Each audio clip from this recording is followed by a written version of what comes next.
अस्सलामुअलैकुम नाज़रीन, आप देख रहे हैं पीसी वर्ल्ड न्यूज़। मैं हूं रिदा संधू। पाकपतन में कोरोना के बढ़ते हुए फैलाव के बाईस 779वें उर्स बाबा फरीद की तकरीबात को मंसूख करने का फैसला।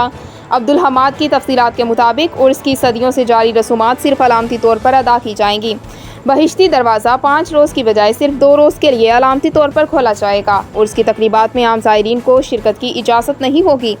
अलामती रसूमात में दीवान फैमिली के चंद वैक्सीन लगवाने और नादरा के सर्टिफिकेट के हामिल अफराद ही शिरकत कर सकेंगे। उर्स बाबा फरीद की तकरीबात को इंतहाई महदूद करने का फैसला कैबिनेट कमेटी के इजलास में किया गया। 779वें उर्स बाबा फरीद की तकरीबात का आगाज़ 25 ज़िलहज से होगा।